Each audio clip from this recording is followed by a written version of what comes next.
Je pondelok, nachádzame sa na Saratovskej ulici v Leviciach, no a práve na 6. základnej škole majú basketbalové triedy. No a keďže Levice žijú basketbalom, tak sme prišli za žiakmi tejto školy, pripravili sme pre nich basketbalový kvíz, no a zistíme, ako dobre poznajú basketbal, ale aj to, ako poznajú svoj domáci klub. Máme pre nich pripravené aj nejaké vecné ceny, tak poďme na hodinu basketbalu.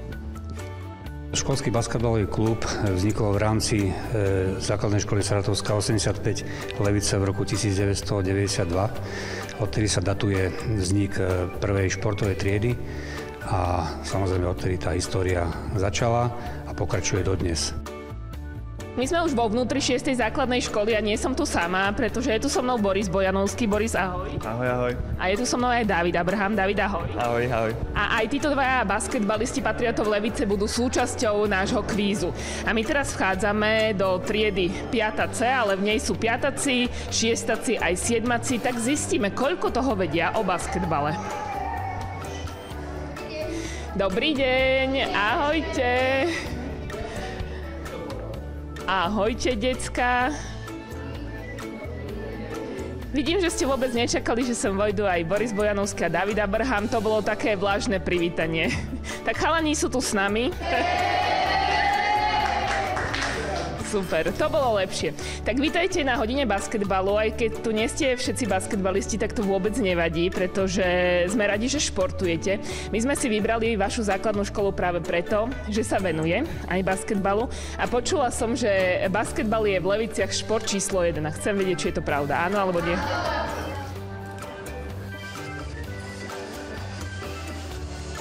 Zastávame názor, že je potrebné, aby deti sa hýbali celkovo, to znamená, že je to síce zamerané na basketbal, hlavne u chlapcov, avšak určite aspoň v tých nižších ročníkoch dávame dôraz na všeobecnú atletickú a gymnastickú prípravu. Chlapcov momentálne máme v rámci basketbalu okolo 80. Viete, kedy vznikol basketbal?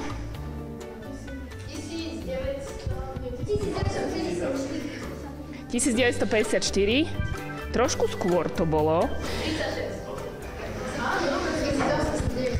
1891, kde inde ako? Presne tak, v Spojených štátoch amerických.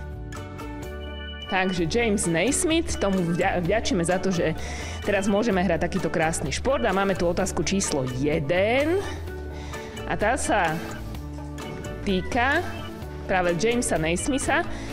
A tento pán bol povolaním, tipnite si, doktor, učiteľ alebo rybár. Ako vyzeral?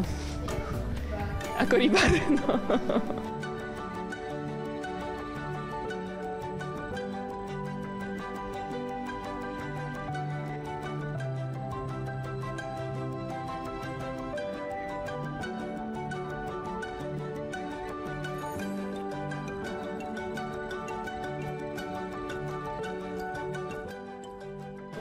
Koľko medailí získali v slovenskej extralige Levice?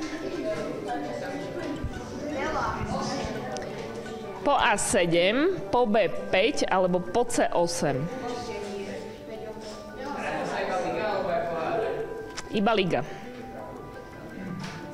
Tí chlapci, ktorí trénujú u nás v rámci školy, majú samozrejme vždy vstup zdarma na zápasy Patriotov a patrične to aj oceňujú, ale musím povedať, že tá spolupráca s Patriotmi je úžasná a najdôležitejším faktorom je to, aby sme podporovali Patriotov a nie len basketbalisti podporujú Patriotov, ale v rámci celej školy musím povedať, že je veľmi veľký záujem o všetky stretnutia a na také stretnutia, ako sú pohárové zápasy, tak chodí niekedy aj 150-200 detí. Prvý Európan, ktorý vyhral NBA, sa narodil po A v Bratislave, po B v Leviciach, po C v Prahe.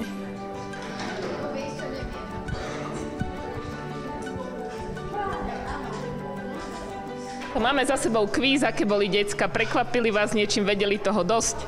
Myslím, že vedeli to viacej, než som čakal, takže super. Možno niekedy vedeli aj viac ako ja, takže myslím, že to je super, no.